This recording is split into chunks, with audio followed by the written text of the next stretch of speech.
여러분 안녕하세요. 김한희쌤입니다. 지금부터 민법 백선 특강 이것도 모르고 시험 볼래 특강을 진행하겠습니다. 한편 체감 민법 이것도 알아야 학교가지 특강도 진행 중입니다. 이 특강은 다른 민법 시험 기출문제 위주로 구성된 동형 모의고사 총 4회 과정입니다. 그래서 이것도 모르고 시험 볼래 이 과정은 우리 공인중개사 빈출지물 위주로 구성된 과정이고, 이것도 알아야 학교가지 과정은 타시험 기출문제 위주로 구성된 과정입니다. 그래서 지금 시험 마지막에 이 두 과정이면 마무리 실전 문제풀이를 완벽 정리할 수 있습니다. 민법 백선 문제 PDF 파일을 판매하고 있습니다. 변형 문제 100문제도 함께 보내드립니다. 변형 문제는 정답을 2개 고르시오, 3개 고르시오 라고 백선 문제를 정확히 확인했는가 바로 확인하는 과정입니다. 이 백선 문제는 얼마 맞았냐가 중요한 게 아니고 100문제 모두 다 알아야 할 필수 지문입니다. 이 시간에는 61번부터 70번까지 공부하겠습니다. 61번 갑은 자기 소유 주택을 을에게 매도한 계약을 체결했는데 그 주택 점유와 등기가 을에게 이전되기 전에 멸실되었다. 그 후발주 불능이죠. 틀린 겁니다. 그럼 불능은 간단합니다. 잘못 있는 사람이 책임지고 잘못 없으면 책임지지 않습니다. 그럼 1번 을과실 그랬죠. 을이 책임져야겠죠. 을과실로 주택이 전소된 경우 갑은 을에게 을 잘못했죠. 그러니까 대금 지급을 청구할 수 있습니다. 이번 주택이 태풍으로 매실된 경우 그럼 태풍은 갑, 을 둘 다 책임 없죠. 갑은 이미 받은 계약금 또는 중도금을 반환해야 되죠. 을을 잘못 없으니까 을은 돈 10원도 줄 필요가 없습니다. 그래서 갑은 이미 받은 계약금이나 중도금 그대로 돌려줘야 됩니다. 3번 주택이 제3자의 방화로 매실된 경우 방화가 고의로 불지른 거죠. 근데 제3자의 방화라 이 사건도 갑과 을 둘 다 잘못 없네요. 그럼 갑은 을에게 대금 지급 청구할 수 없습니다. 을 잘못 없죠? 을은 돈 줄 필요가 없습니다. 2번, 3번 같은 말이죠. 4번 갑의 과실, 그럼 갑이 책임져야 되죠. 갑의 과실로 주택이 전소된 경우 을은 계약 해지할 수 있죠. 그리고 갑의 과실이 있으니까 손해배상도 청구할 수 있습니다. 5번 을의 수령 지체 중 그럼 을이 잘못했죠. 을이 최초로 지체 잘못했죠. 그럼 책임져야죠. 지체 중 갑과 을 책임 없는 사유로 주택이 소실된 경우 그래도 최초에 을이 잘못했죠. 책임져야 돼요. 그럼 갑은 을에게 매매대금 지급을 청구할 수 있습니다. 을은 책임져야겠죠. 5번이 정답입니다. 62번 계약 설명 틀린 겁니다. 이번 청약자가 청약의 의사표시를 발송한 후 그럼 발송할 때 유효죠. 그럼 제한 능력자가 되어도 의사표시를 취소할 수 없습니다. 완전 유효입니다. 이번 매매 목적물이 이행기 전에 강제 수용된 경우 매수인은 이행불능 이유로 매매계약을 해지하거나 손해배상 청구할 수 없습니다. 강제 수용은 매도인, 채무자에게 잘못이 없습니다. 그럼 채무자에게 규칙 사유가 없다면 해제라든가 손해배상 나올 수 없습니다. 3번 위험부담의 경우 당사자 일방이 대상 청구권 행사하려면 줄건 줘야겠죠. 상대방에 대해서 반대급부 이행할 의무가 있습니다. 그러니까 줄건 주고 대상 청구하는 거죠. 4번 당사자 쌍방 규칙 사유 없는 이행불능으로 그럼 예를 들어 태풍이죠. 태풍 매매계약이 종료된 경우 매도인은 이미 지급받은 계약금 반환해야 됩니까? 해야 되죠. 왜냐면 쌍방 규칙 사유 없으니까 매수인에게 잘못 없어요.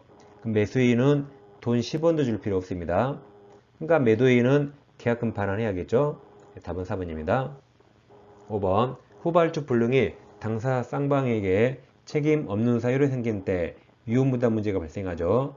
그러니까 위험부담은 채무자에게 책임 없어야 됩니다. 네, 쌍방 모두에게 책임 없으니까 채무자도 책임 없죠. 그때 위험부담이 발생합니다. 63번입니다. 동시항묘권 설명 옳은 겁니다. 이번 동시항묘권은 당사자 주장이 있어야 법원이 고려하죠. 없으면 고려하지 않습니다. 이번 임대차 종료 후 보증금을 반환받지 못한 임차인이 동시항묘권에 기하여 임차 목조물을 점유할 수 있죠. 그럼 불법 점유가 아니죠. 그러니까 손해배상 책임 지지 않습니다. 이건 적법 점유죠. 단 적법 점유이지만 예전처럼 똑같이 사용하면 손해배상이 아니라 부당이득 반환 의무는 있습니다. 3번 선이행 의무자가 이행을 지체한 동안에 상대방 채무 변제기가 도래한 경우 그럼 쌍방 모두 변제기 도래했죠. 그럼 특별한 사정이 없는 한 쌍방 의무는 동시행관계 있게 됩니다. 이게 정답이죠. 4번 채권자 이행 청구 소송에서 채무자가 주장한 동시행 한명이 받아들여진 경우 그럼 채권자는 전부 패소가 아니죠. 서로 교환으로 이행해라고 상환 이행 판결을 받게 됩니다. 자, 5번은 앞부분이 동시행 관계에 있는 그랬나요? 그럼 7 끝에도 있다 존수관대로 끝납니다. 그래서 5번 동시행 관계에 있는 쌍방 채무 중 어느 한 채무가 이행불능이 됨으로 인하여 발생한 손해배상 채무 그럼 한 채무가 손해배상 채무로 바뀌었죠. 그럼 다른 채무와 여전히 동시행 관계에 있습니다. 64번 동시항명권 설명 틀린 겁니다. 1번 일방 당사자가 선이행 의무를 부담하더라도 상대방 채무이행이 곤란할 현저한 사유가 있는 때 이때 불안해 항명권 행사할 수 있죠? 맞습니다. 2번 구분 소유적 공유관계를 해소하기 위한 공유 지분권자 상호 간의 지분 이전 등기 의무는 동시에 하겠죠? 3번 전세권 소멸한 때 전세권자의 목적물 인도 및 전세권 설정 등기 말소 의무와 그 다음 전세권 설정자의 전세금 반환 의무 이게 317조 동시행 관계에 있습니다. 4번 임대차 계약 종료에 따른 임차인의 임차 목적물이죠. 목적물 반환 의무와 임대인의 그 다음 권리금이 아니라 보증금 반환이 동시행이죠. 권리금 회수 방해로 인한 손해배상 의무는 두 가지가 이행상 결련관계가 없기 때문에 이건 동시행관계가 아닙니다. 임차인의 목적물 반환과 임대인은 권리금이 아니라 보증금 반환이 동시행이죠. 답은 4번입니다. 5번 매도인의 토지거래허가 신청 절차에 협력할 의무 이게 선이행이죠. 그리고 매수인의 매매대금 지급 의무가 후이행으로서 동시행관계가 아닙니다. 65번 동시항명권 설명 옳은 겁니다. 1번 계약 부분 다 임의규정이죠. 따라서 1번 동시행항명권을 배제하는 당사자 사이 특약 유효입니다. 2번 주임법상 임차권 등기 명령에 따라 행해진 임차권 등기 말소 의무 이게 후이행이죠. 다음 임대차 보증금 반환이 선이행이라 동시행관계가 아닙니다. 3번 가압류 등기가 있는 부동산 매매계약 경우 특별한 사정이 없는 한 매도인의 가압류 등기 말소 의무는 매수인의 대금 지급 의무와 동시행관계에 있습니다. 4번 임대차 종료 시 임대인의 임차 보증금 반환 의무와 임차인의 임차물 반환 의무 아까 보증금과 동시행에 따르죠. 5번 일방의 이행 제공으로 수령 지체에 빠진 상대방은 그 다음 말이 중요하죠. 그 후 그 일방이 이행 제공 없네요. 그럼 수령 지체에 빠졌더라도 그 후 그 일방이 이행 제공이 없습니다. 그리고 이행 청구하면 이때 동시항명권 주장할 수 있습니다. 5번이 정답이죠. 다음 제3자를 위한 계약입니다. 갑에게 X가 있는데 을과 3억의 매매계약 체결하고 갑이 요청했습니다. 내가 소유권 넘겨드리면 매매대금 3억은 갑이 아니라 병에게 주실래요? 라고 갑이 요청하니까 을이 알았다고 승낙했습니다. 갑이 요청한 요약자고 을이 승낙한 낙약자, 병이 수익자가 됩니다. 그럼 여기서 갑과 을 중에 누가 병에게 돈을 줘야 되죠? 을이 줘야 되죠. 을이 돈 줄 채무자고 갑이 채권자, 병이 제3자가 됩니다. 이때 갑과 을 가는 관계가 기본관계죠. 본이라 보상관계 같은 말이고 갑과 병의 관계는 대가관계입니다. 자 그럼 이 파란색은 노란색과 겹친 적 없기 때문에 대가관계의 하자나 흠결은 제3자를 위한 계약에 영향을 미치지 않습니다. 따라서 대가관계가 무효가 되더라도 3억 매매의 약속은 이행해야 됩니다. 대가관계가 무효이더라도 갑은 을에게 소유권 넘겨야 되고 을은 병에게 돈 줘야 됩니다. 따라서 자, 낙약자는 대가관계가 무유한 이유로 병에게 돈 못 주겠다고 대항할 수 없습니다. 그럼 대가관계는 의리한 게 아니죠? 그럼 자기 관계 아니니까 병한테 대항할 수 없습니다. 반면 기본관계는 갑과 의리한 거죠. 그러니까 기본관계에 생긴 사유로는 병에게 대항할 수 있습니다. 그래서 제3자를 위한 계약이 무효 취소가 되면 돈 못 주겠다고 대항할 수 있어요. 그리고 병이 의리에게 3억 달라고 청구하면 의리 이러기 말합니다. 제가 3억을 안 준다는 게 아니라 매매계약이 동시행이니까 갑이 아직 소유권 넘기지 않으면 아직은 돈 못 주겠다고 병한테 대항할 수 있습니다. 그래서 파란색으로 수익자에게 대항하지 못합니다. 노란색은 의리 직접 한 거라 그 사이로 병에게 대항할 수 있습니다. 66번입니다. 제3자를 위한 계약 설명 옳은 겁니다. 1번 제3자는 계약 당사자가 아니죠. 계약 당시 현존할 필요가 없습니다. 그래서 1번 제3자 수익의사 표시는 제3자를 위한 계약의 성립 요건이 아닙니다. 2번 낙약자 을은 대가관계는 의리한 게 아니죠. 그래서 대가관계에 의한 항변으로 병에게 대항할 수 없습니다. 3번 수익자가 수익의사 표시한 후 낙약자 을의 채무불이행이 있으면 요약자는 수익자 동의 없이 계약 해지할 수 있습니다. 계약을 갑과 을이 했죠. 그럼 병 동의 없이 해지 취소할 수 있습니다. 4번 계약이 해지된 경우 수익자는 계약 해지를 원인으로 한 원상회복 청구권이나 원상회복 의무가 없습니다. 5번 요약자 갑인 낙약자 을에게 계약에 따른 이행을 하지 않은 경우, 즉 갑이 을에게 소유권 안 넘겨요. 그럼 을은 돈 줄 필요 없죠? 그래서 낙약자는 특별한 사정이 없는 한 수익자 병에게 이행 거절할 수 있습니다. 소유권 안 받으면 동시행 항변으로 돈 안 줘야겠죠? 답은 3번입니다. 67번 제3자를 위한 계약 설명 옳은 겁니다. 2번 제3자가 한 수익의사 상대방은 채무자 낙약자죠. 2번 요약자 채무불이행을 이유로 제3자는 요약자와 낙약자 계약을 해지할 수 없습니다. 해지나 취소는 당사자인 갑과 을이 하죠. 3번 낙약자가 상당액을 정해서 제3자에게 수익여부 확답을 채구하였음에도 그 기간 내 확답을 받지 못한 때 제3자는 수익의사표시를 거절한 것으로 보죠. 4번 제3자 수익의사표시 후 특별한 사정이 없는 한 계약 당사자의 합의로 제3자의 권리를 변경 또는 소멸시킬 수 없습니다. 이게 정답이죠. 5번 낙약자는 요약자의 계약에 의한 동시행 항변으로 낙약자 을이 직접 한 거네요. 기본관계죠. 제3자에게 대항할 수 있습니다. 정답은 4번입니다. 68번 이 제3자를 위한 계약 내용이죠. 자, 갑을병 사례 문제가 옳은 겁니다. 1번 수익자 병은 계약 체결 당시 특정될 필요 없죠. 병은 계약 당사자가 아닙니다. 2번 갑과 을 매매 계약이 사기를 이유로 적법하게 취소된 경우 금병은 제3자로 보호되지 않죠. 병이 선이라도 병의 급부초문권은 소멸합니다. 돈 받을 권리 소멸합니다. 3번 갑이 을에게 매매 계약에 따른 이행을 하지 않으면 즉 갑이 을에게 소유권 안 넘겨요. 그럼 을도 돈 안 줘야겠죠.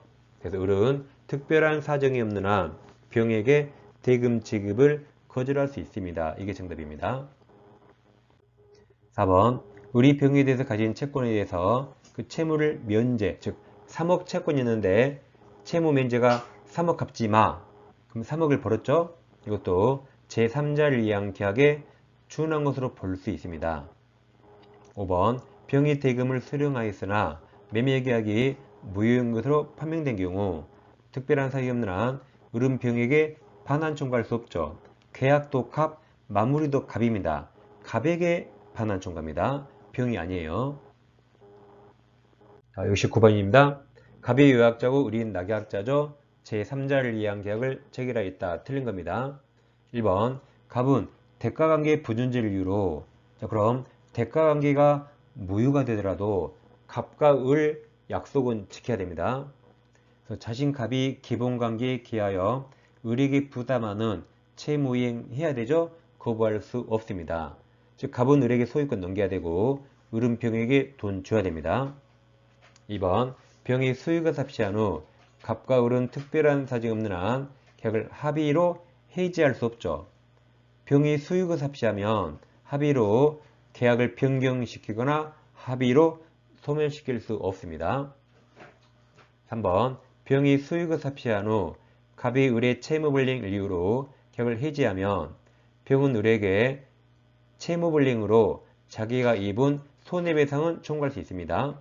병이 해지는 못해요. 손해배상은 청구할 수 있습니다. 4번 갑이 소유권 이전 등기를 지체한 경우 그럼 을은 소유권 안 받았죠. 그럼 병에게 돈 안 줘야겠죠. 그래서 을은 병에 대한 대금 지급을 거절할 수 있습니다. 이게 정답이죠. 5번 소유권 삽시한 병은 낙약자 을에게 즉 채무자에게 직접 이행 청구할 수 있습니다. 정답은 4번입니다. 이어서 계약해제를 공부하겠습니다. 해제는 먼저 일방적 해제가 있죠. 이게 단독행위 형성권입니다. 한편 합의해제 즉 해제 계약이 있습니다. 일방적 해제가 약정해제와 법정해제가 있어요.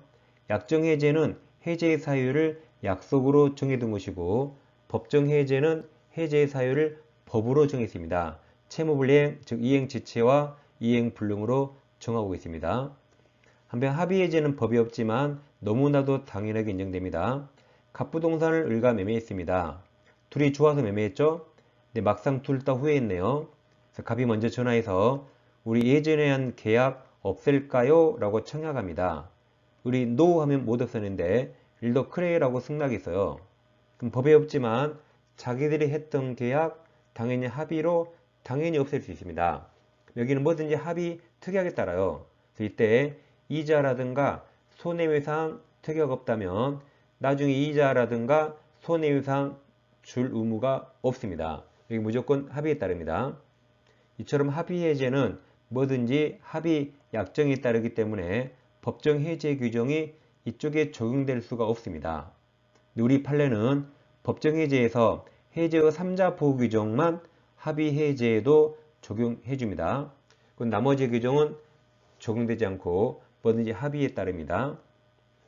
다음 해제의 3자가 보호되는데 해제의 3자로 보호되려면 등기해야 됩니다. 그래서 해삼 등기에 오세요. 해삼도 등기해야 됩니다. 그러니까 다른 3자는 등기 요하지 않아요. 예를 들어 허위표시 3자는 등기를 요하지 않습니다. 유독 해제의 3자만 등기를 요합니다. 그럼 해제의 3자 나오고 채권 나오면 보호 안 돼요. 채권은 등기할 수 없죠. 그래서 채권 나오면 제3자로 보호되지 않습니다. 그럼 등기했다면 해제 전에는 악의 3자도 보호되죠. 근데 해제 후에는 선의 3자만 보호됩니다. 단 다 등기는 했어야 돼요. 그래서 해삼 등기 꼭 외우세요.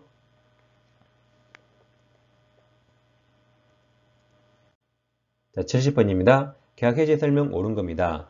1번은 아직 우리 시험 안 나왔죠. 계약 해제되면 반환할 금전에는 해제한 날이 아니라 받은 날이죠. 받은 날로부터 이자를 가야 됩니다. 이번 매도인이 잔금 기일 경과 후 해제를 주장하며 수령한 대금을 콩탁, 돈 가져가라고 콩탁하고 매수인이 이유 없이 수령했습니다. 그럼 이자들이 하는 행동이 계약을 유지하겠다는 겁니까? 계약을 깬다는 거죠? 깬다는 거죠. 이것은 합의 해제로 볼 수 있습니다. 이게 정답입니다. 3번 계약 일부 이행이 불능한 경우 그럼 제일 끝에 계약 전부 해제가 가능한가 물어봤습니다. 우리 법원은 이행이 가능한 나머지 부분만의 이행으로 계약 목적을 달성할 수 없을 때 그때 전부 해제 가능하다고 판시합니다. 4번이 불가분성이죠. 당사자 쌍방이 수인인 경우 계약 해제는 1인이 대하여 하면 효력이 없습니다. 전원에 대하여 해야 되죠. 그 전원이 해야 됩니다. 불가분성이에요. 5번 이행체제로 인한 해제의 경우 이행처고는 반드시 미리 일정 기간을 명시해서 체고할 필요가 없습니다. 우리가 외웠잖아요. 민법에서 기간 정해야 한다. 무조건 틀립니다. 여기서도 기간 명시한다 무조건 틀려요. 그래서 꼭 외우세요. 기간 정의한다 무조건 틀렸습니다. 여기도 마찬가지입니다. 정답은 2번입니다. 이 시간에는 백서문제 61번부터 70번까지 공부했습니다. 100문제 모두 정확히 다 꼭 숙지해야 할 지문입니다. 계속 반복해 주세요. 자, 민법 이것도 알아 학기까지 특강은 왼쪽 영상을 클릭하시면 연결되고, 한편 2차 과목 중개사법 체계도 특강을 공부하시려면 오른쪽 영상을 클릭하시면 전 과정을 공부할 수 있습니다. 항상 합격의 그날까지 여러분과 함께 최선을 다하겠습니다. 감사합니다.